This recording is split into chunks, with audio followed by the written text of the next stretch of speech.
mempresentasikan tentang budaya positif, di mana setiap sekolah itu harus dan memposisikan diri kita sebagai guru yang benar-benar bisa menjadi teladan bagi guru-guru yang lain dan untuk anak-anak juga. Nah, hari ini saya meminta Bapak Ibu bisa berperan aktif dalam kegiatan presentasi pada hari ini. Ini untuk memenuhi tugas saya sebagai calon guru penggerak angkatan 10 Kabupaten Kapuas Hulu. Selanjutnya, ini yang materi yang akan saya sampaikan, apa itu budaya positif. Budaya positif itu adalah budaya yang perwujudannya dari nilai-nilai universal yang diterapkan di sekolah. Terdapat 6 nilai yang terkandung di dalam budaya positif. Yang pertama, disiplin positif dan nilai-nilai kebajikan universal. Yang kedua, 5 kebutuhan dasar manusia. Yang ketiga, teori motivasi, hukuman dan penghargaan restitusi. Yang keempat, keyakinan kelas. Yang kelima, kebutuhan dasar manusia dan dunia berkualitas. Yang terakhir, segitiga restitusi. Ini termasuk nilai-nilai yang positif bagi sekolah. Budaya positif yang layaknya kita terapkan di sekolah. Disiplin positif dan nilai-nilai kebajikan universal. Nah, ini disiplin positif berasal dari kata disiplin. Oh, bahasa Inggrisnya apa ya? Ya, yang artinya belajar. Disiplin mengacu pada disiplin diri yang memiliki tanggung jawab terhadap apa yang dilakukan berdasarkan nilai-nilai yang diyakini. Disiplin positif merupakan salah satu cara penerapan disiplin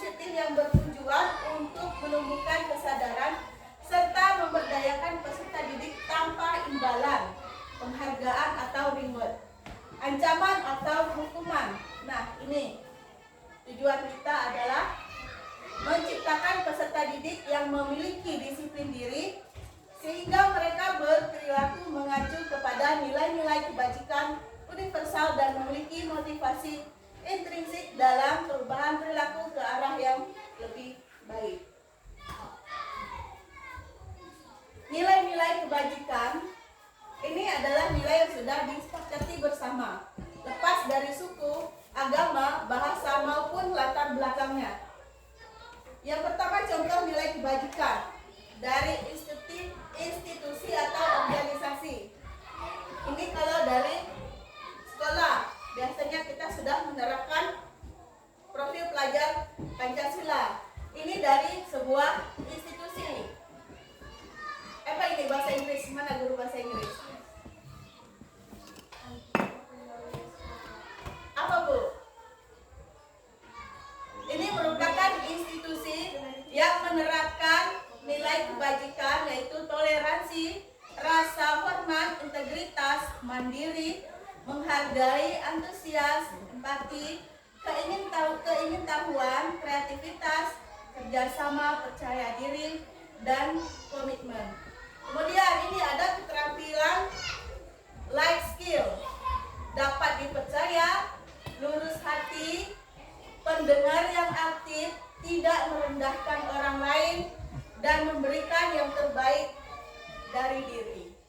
Jadi ini merupakan contoh dari nilai kebajikan. Kalau profil Pancasila, kita tahu sebagai guru beriman dan bertakwa pada Tuhan Yang Maha Esa dan berakhlak mulia, berkebinekaan global, gotong royong, mandiri, kreatif, dan bernalar kritis.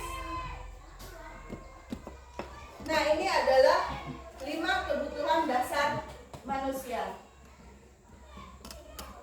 Kebutuhan dasar manusia adalah segala sesuatu yang kita lakukan untuk mendapatkan apa yang kita inginkan. Seluruh tindakan yang kita lakukan memiliki tujuan. Dan semua usaha terbaik yang kita lakukan adalah dalam rangka agar kebutuhan dasar kita terpenuhi dengan baik. 5 kebutuhan dasar manusia. Yang pertama adalah bertahan hidup. Dalam bertahan hidup itu ada makan, pakaian, tempat tinggal, keamanan, kesehatan. Nah, itu wajib kalau bertahan hidup. Yang kedua, kasih sayang dan rasa diterima. Rasa diterima, dipedulikan, berbagi, kerjasama, menjadi bagian dalam kelompok. Yang ketiga, penguasaan, harga diri, ingin untuk dianggap, memimpin, berprestasi, diakui, didengar. Yang keempat, kebutuhan dasar manusia yaitu kebebasan, mandiri, memiliki pilihan, mencoba hal baru, mampu mengendalikan arah dirinya. Yang terakhir adalah kesenangan, bermain, humor, antusiasme, dan tertawa. Selanjutnya adalah teori motivasi, hukuman, dan penghargaan restitusi. Nah, ini yang biasa mungkin Bapak Ibu sering mengikuti webinar yang mana di dalam setiap satuan pendidikan ada yang namanya hukuman, konsekuensi, dan restitusi. Sebenarnya hal ini adalah secara tidak sadar kita lakukan. Kita tidak sadar melakukan hal-hal seperti ini. Hanya saja kita tidak tahu ini ke dalam bentuk yang mana, entah itu hukuman, konsekuensi, atau restitusi. Biasanya seperti itu, betul tidak Bapak Ibu? Betul. Hukuman itu tidak terencana, tiba-tiba saja ya. Begitu anak salah, tapi langsung kita memberikan hukuman, entah itu berupa secara verbal ataupun secara tindakan. Murid tidak tahu apa yang akan terjadi atau tidak dilibatkan. Bersifat satu arah, itu kalau hukuman. Kemudian berupa hukuman fisik atau psikis. Psikis ini adalah mental. Konsekuensi itu terencana, biasa disepakati sesuai aturan. Murid tetap dibuat tidak nyaman. Setiap guru selalu memonitor murid. Kalau tidak nyaman ini biasanya kita selalu memberikan hukum aturan yang kita terapkan pada kelas masing-masing. Ibaratnya mereka terpaksa mengikuti aturan apa yang sudah kita sepakati. Itu adalah konsekuensi. Restitusi, proses menciptakan kondisi bagi murid untuk memperbaiki kesalahan. Proses kolaborasi yang mengajarkan murid untuk mencari solusi sendiri. Nah, ini 5 posisi kontrol guru. Ada 5: penghukum, pembuat merasa bersalah sebagai teman, pemantau atau manajer. Kita guru ini ada di posisi yang mana pada saat itu? Entah kita ada sebagai penghukum, pembuat merasa bersalah sebagai temankah, atau pemantau atau manajer. Jadi ada 5 posisi kontrol kita. Contoh penerapan 5 posisi kontrol guru. Kasusnya, siswa tidak memakai atribut lengkap saat upacara. Posisi kontrol yang pertama ada penghukum. Hormat pada bendera selama 1 jam. Nah, di sini kalau misalkan kita ada anak yang terlambat, itu biasanya dipisahkan sendiri ya, barisan. Itu berarti kita sudah memberikan hukuman. Yang kedua, pembuat merasa bersalah. Ini ada contoh kalimat. Berapa kali ibu bapak harus memberitahu kamu? Kamu selalu saja mengecewakan ibu.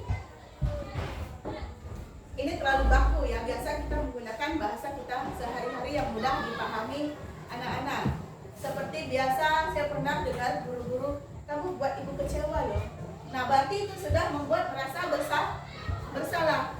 Ibu kecewa loh sama kamu. Berarti kita sudah di posisi kontrol guru yang membuat merasa bersalah. Selanjutnya sebagai teman. Ini kalau misalnya dalam pembelajaran biasa kita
ada kali pertanyaan Bapak Ibu sebagai manajer di bagian mana. Ini akan ada saya lakukan ice breaking dan nanti Bapak Ibu bisa menempelkan kertas ini. Kertas ini diberi nama, nanti Bapak tempelkan di kertas yang sudah siapkan. Kira-kira Bapak Ibu sering menggunakan kalimat yang mana terhadap anak? Boleh pilih dua pertanyaan.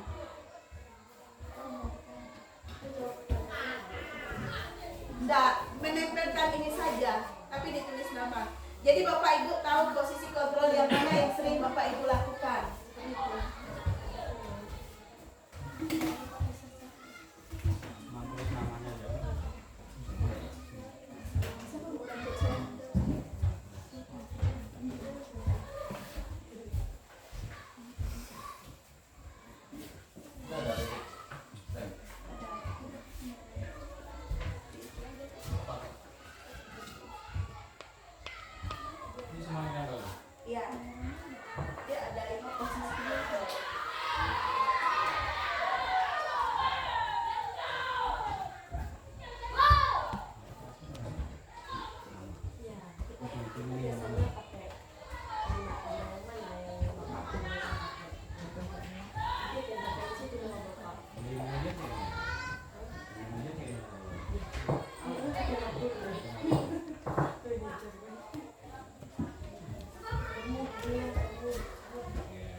Dah, silahkan Bapak Ibu tulis namanya di kertas yang sudah saya bagikan. Nanti tempelkan di setiap pertanyaan yang kira-kira Ibu, Bapak, Guru yang sering lakukan terhadap anak tuh yang posisi kontrol yang mana. Saya kecewa sekali dengan kamu. Ada yang sering, langsung tempelkan gitu.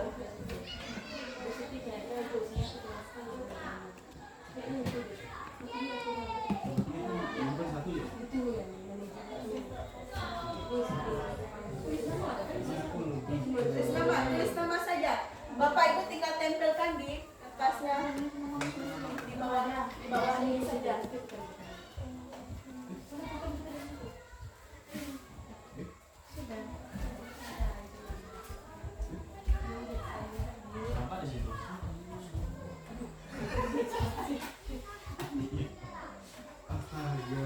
Boleh keluar kan Bu?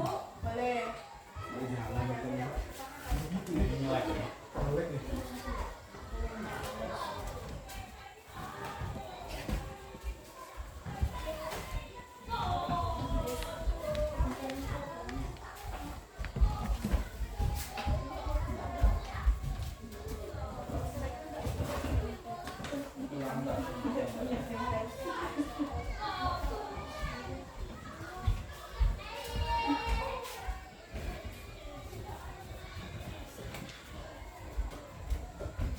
Oke, terima kasih Bapak Ibu. Ini sudah ada 4 guru, 1 guru, dan 1 guru, ada 2 guru, ada 2 guru.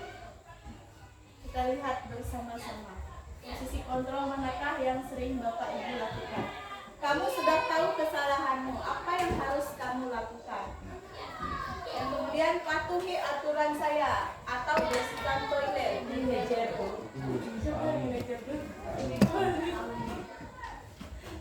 Belum tentu. Saya kecewa sekali dengan kamu. Apa rencanamu untuk menyelesaikan masalah ini? Ya sudah, kali ini tidak apa-apa. Nanti Ibu bantu bereskan kerjaan. Sudah bisa ketebak kira-kira Bapak Ibu? Sudah. Kalau yang ini kira-kira apa? Teman. Sebagai teman. Yakin? Kalau ini sebagai ya, kalau yang ini manajer. Bukan. Manajer. Pemantau. Kalau yang ini Itu penghukum. Penghukum. Bukan. Itu pemantau. ayo, kalau yang ini Itu manajer yang bawah tuh. kita lihat bersama-sama jawabannya. Itu lah ya aku yang manajer ya. Lihat. Bukan. Dari jawabannya.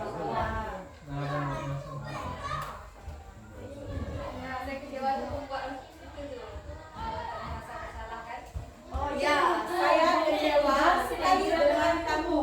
Itu artinya kita berada di posisi kontrol pembuat merasa bersalah. Nah, itu mana tadi ini? Berarti Bu Veron, Bu Siti ini sebagai membuat merasa bersalah. Oh, Bu Hemi. Selanjutnya patuhi aturan saya atau bersihkan toilet. Pak Awi. Ini posisi kontrol sebagai Penghukum. karena dia ada disuruh membersihkan toilet Pak Awi. Sama hatinya dengan berdiri tadi. Nah, itu berarti perlu itu. Selanjutnya apa rencanamu? Manajer. Ya, ini adalah sebagai manajer. Apa rencanamu untuk menyelesaikan masalah ini? Itu adalah posisi kontrol sebagai manajer. Artinya anak itu ditanya, kan dia sudah tahu nih hukuman atau kesepakatan yang sudah dibuat. Kita sebagai posisi kontrol yang manajer harus menanyakan, harusnya kamu seperti apa? Nih, sebagai teman. Ini betul tadi. Sebagai teman. Ya sudah, kali ini tidak apa-apa, nanti Ibu bantu bereskan. Bu Vivi, Bu Becky sebagai teman. posisi kontrol sebagai pemantau. Kamu sudah ya, ada 4 orang yang memantau nih. Memantau ya. Kamu sudah tahu kan kesalahanmu. Apa yang harus kamu lakukan? Nah, itu berarti pemantau. Nah, sejauh ini Bapak Ibu bagaimana? Apakah sudah paham atau masih belum? Kira-kira di posisi kontrol yang manakah Bapak Ibu? Semuanya tergantung situasi dan kondisi. Iya. Nanti ini akan dibuat dalam satu kesatuan. Nanti selanjutnya ada slide yang berbentuk segitiga restitusi. Kemudian ada yang namanya keyakinan kelas. Mengapa keyakinan kelas? Mengapa bukan aturan kelas? Ada yang bisa jawab?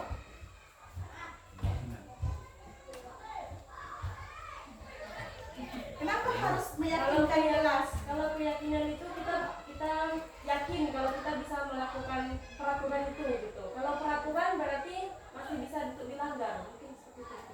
Ada yang lain? Kira apa? Kira-kira kenapa harus keyakinan kelas? Kenapa tidak aturan? Kalau yakin kalau peraturan masih 50-50. Bu Yuli, Iya. menurut pendapat saya, keyakinan kelas itu adanya kesepakatan antara guru dan peserta didik, sehingga apabila di suatu kelas itu sudah yakin akan berdampak pada misalnya kelas menjadi kondusif dan menjadi teratur untuk kedepannya. Kalau aturan, Pak? Kalau aturan sifatnya lebih memaksa dan terikat. Ya, betul. Tepuk tangan buat Pak Ibu.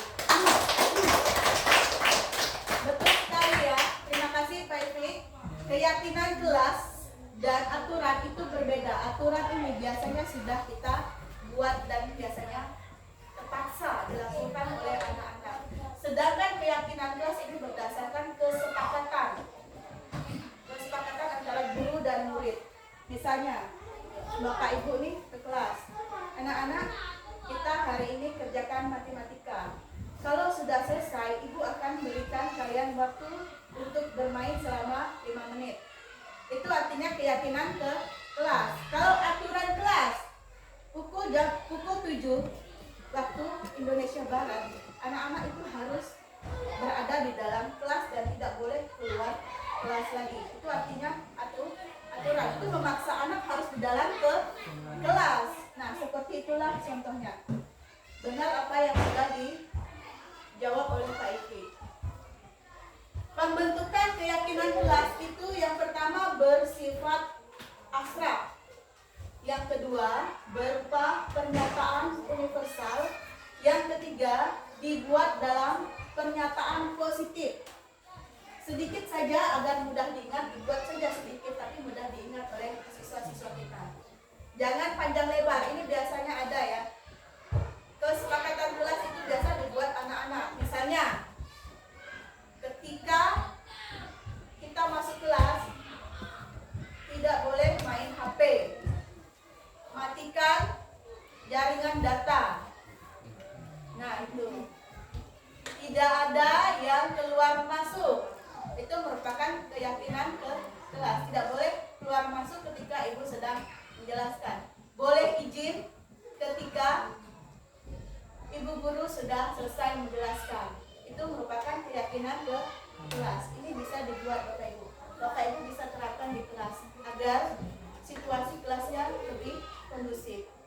Berarti ini kan kesepakatan kita antara murid.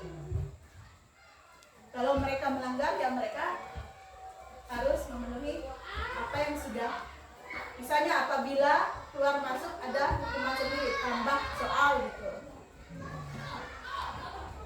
Sesuai dengan kondisi kelas dan sekolah sehingga mudah diterapkan. Kemudian semua warga kelas dilibatkan saat membuat keyakinan kelas. Nah, ini kita kan sebagai guru, jadi harus sepakat dulu nih satu guru sama guru yang lain. Misalnya Bu Veron masuk kelas 1, udah beberapa jam kemudian dalam satu hari itu kan sudah dibuat kesepakatan kelas dari Bu Veron. Itu artinya sampai pulang pun harus mengikuti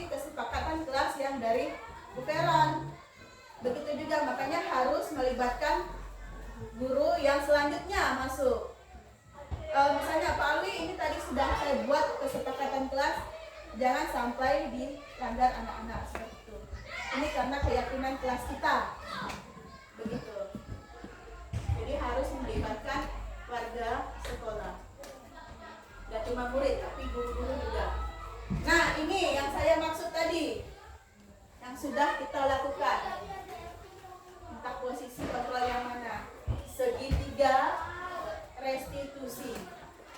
Ini merupakan suatu proses dialog yang dijalankan oleh guru agar dapat menghasilkan murid yang mandiri dan bertanggung jawab. Kita di sekolah adalah, kesusahan kita adalah di bagian ini, bertanggung jawab. Siswa kita sangat susah untuk kita arahkan untuk bertanggung jawab. Segitiga restitusi ini ada validasi tindakan yang salah. Kita sebagai guru, kita memvalidasi dulu tindakan murid yang salah itu seperti apa. Yang kedua, menstabilkan identitas. Ketiga, menanyakan keyakinan. Keyakinan apa yang sudah kita sepakati? Biasanya seperti itu. Nah, ini validasi tindakan yang salah. Validasi tindakan yang salah dalam segitiga restitusi melibatkan pengakuan dan penerimaan perasaan serta tindakan siswa, bahkan jika mereka telah melakukan kesalahan. Contohnya, ini ada daftar kalimat yang diungkapkan oleh guru. Padahal kamu bisa melakukan yang lebih buruk dari ini ya. Kamu pasti punya alasan mengapa kamu melakukan hal itu. Kamu patut bangga pada dirimu sendiri karena kamu telah melindungi sesuatu yang penting buatmu. Kemudian kalimat selanjutnya, kamu boleh mempertahankan sikap itu, tapi kamu harus menambahkan sikap yang baru. Berbuat salah itu tidak apa-apa. Nah, ini saat dan ketika kita sebagai guru memvalidasi tindakan yang salah, bisa berupa kalimat yang seperti ini. Ini namanya validasi tindakan yang salah. Padahal kamu bisa melakukan yang lebih buruk. Jadi si anak itu masih bisa mengontrol emosinya.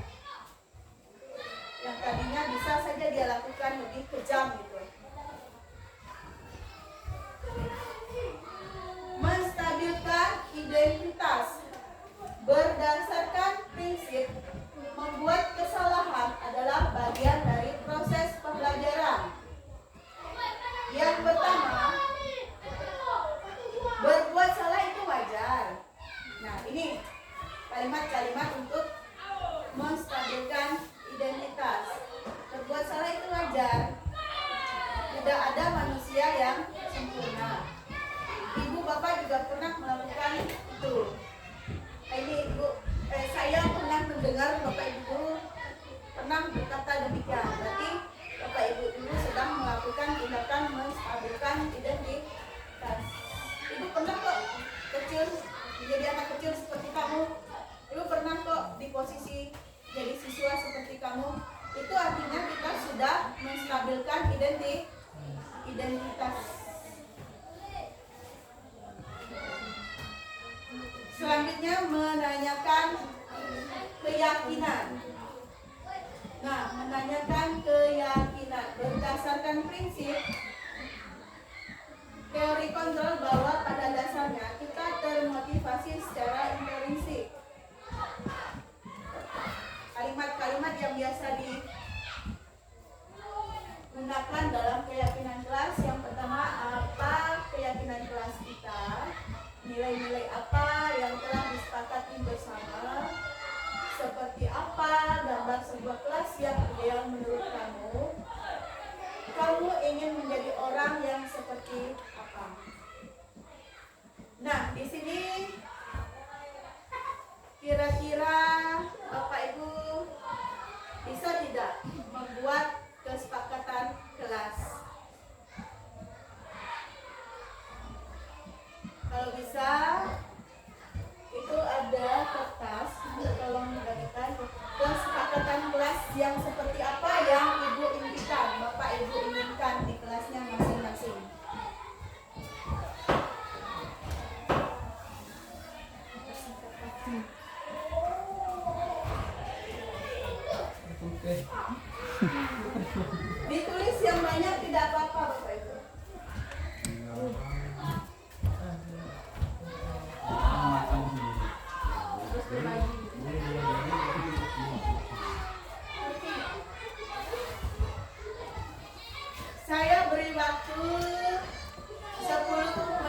Bapak Ibu memikirkan keyakinan kelas apa yang Bapak Ibu impikan.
Bagaimana sudah Bapak Ibu?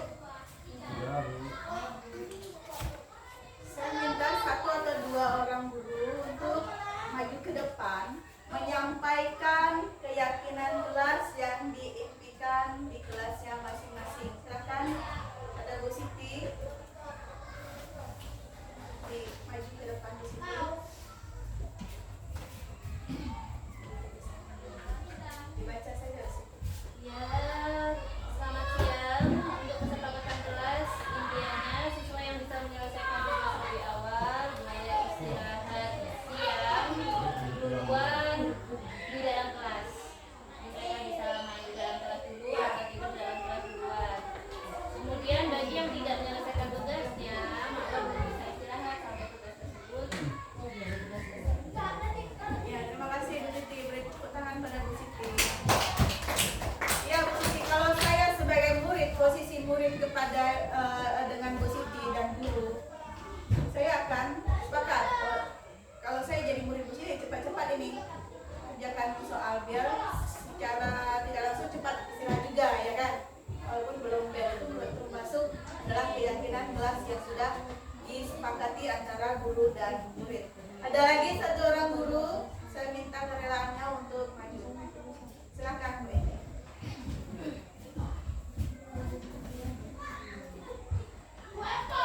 Baik, terima kasih waktunya. Selamat siang. Saya menginginkan kesepakatan kelas yang pertama, menjaga kebersihan kelas dan lingkungan dengan membuang sampah pada tempatnya. Kemudian yang kedua, membiasakan 4 kata ajaib, yaitu maaf, tolong, permisi, dan terima kasih. Beri tepuk tangan kepada aku. Ya, banyak sekali ya 4 kata ajaib itu. Itu sangat susah, tapi padahal sedikit katanya. Tapi susah sekali diucapkan.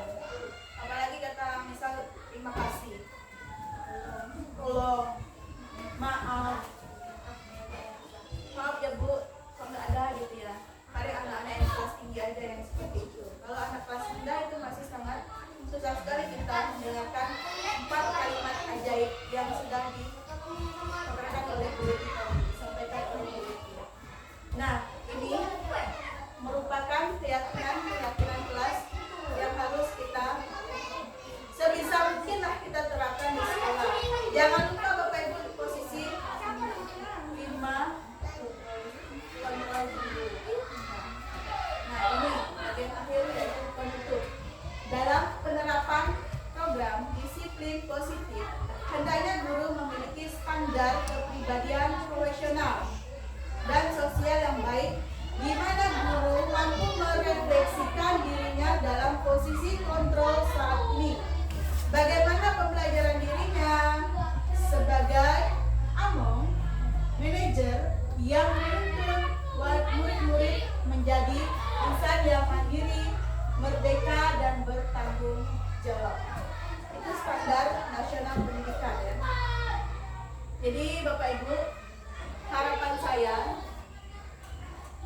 ke setiap guru yaitu mampu mengontrol dirinya. Jangan sampai kita kebablasan. Hukuman itu bisa berupa verbal ataupun tindakan. Jadi tidak setiap tindakan itu atau setiap verbal itu bukan hukuman, tapi verbal ada juga yang berupa hukuman. Contohnya tadi ini, patuhilah aturan saya atau bersihkan toilet. Ini merupakan hukuman tapi bersifat verbal, bukan yang tindakan harus menghukum. Tidak. Misalnya ada lagi yang membuat merasa bersalah. Gimana tadi? Saya kecewa sekali. Membuat merasa bersalah. Saya kecewa loh. Saya kecewa loh sama kamu. Kamu sudah tahu kesalahanmu. Apa yang harus kamu lakukan? Kamu udah tahu mau sekolah. Kenapa kamu telat? Kamu udah tahu kan kita masuk jam 7. Kenapa kamu tidak cepat-cepat berangkat dari rumah? Itu artinya kita posisi kontrol di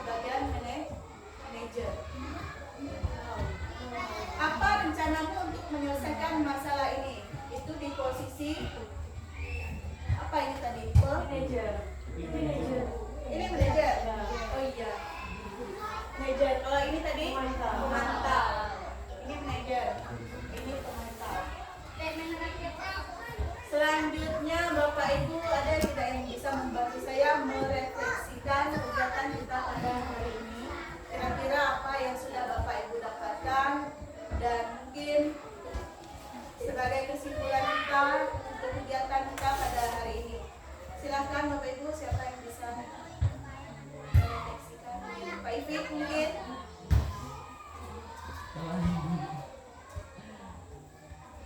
Pak Nio, kira-kira apa yang sudah Bapak dapatkan dari presentasi saya pada hari ini? Saya coba Bu ya. Ya, Mungkin yang saya dapatkan secara pribadi mungkin menjadi tahu bahwa mungkin dalam hari-hari kita ternyata punya 5 peran yang kita ada. 5 apa ya? 5 posisi posisi yang ada sebagai teman, ada sebagai pemantau, ada sebagai pendukung, pembuat merasa bersalah, dan saya juga perlu tahu ternyata kita bisa jadi manajer Pak. Iya, dan saya juga baru tahu. dan kayaknya memang 5 posisi ini akan terus lingkit dengan guru sesuai dengan kondisi kita tadi, juga sesuai dengan keadaan murid ini. Dan yang mungkin kayaknya yang bisa kita buat atau bisa kita hindari kayaknya yang membuat merasa bersalah mungkin. Walaupun selama bukan fisik kayaknya oke lah. Mungkin itu dari saya. Ya. Terima kasih Pak Nio. Ada yang lain Bapak Ibu? Ayo, oke. Baik, terima kasih atas kesempatannya.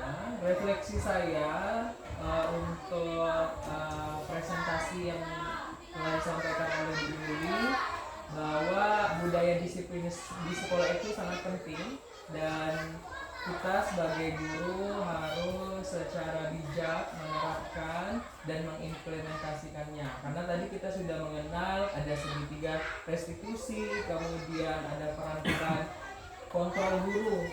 Nah, dari peran-peran tersebut kita harus bijak menjadi sosok seperti apa yang baik di mata guru dan guru, siswa dan di lingkungan sekolah. Itu aja. Ya, terima kasih Pak Ifik. Betul ya Bapak yang disampaikan oleh Pak Ifik dan Pak Nio.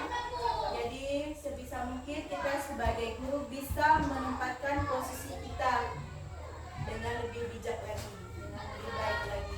Kita di posisi yang bagaimana? Nah, seperti itu. Mungkin Bapak Ibu ada yang ditanyakan, silakan, atau cukup jelas dari presentasi saya pada hari ini. Cukup jelas Bapak Ibu? Jelas. Baiklah Bapak Ibu, jika sudah jelas dan tidak ada pertanyaan, terima kasih atas partisipasi Bapak Ibu dan waktunya. Semoga kedepannya nanti guru-guru Bapak Ibu yang ada di sini bisa menjadi lebih baik dan bisa lebih mengontrol posisi Bapak Ibu di posisi yang mana. Sekian dari saya dan terima kasih. Selamat pagi. Baik.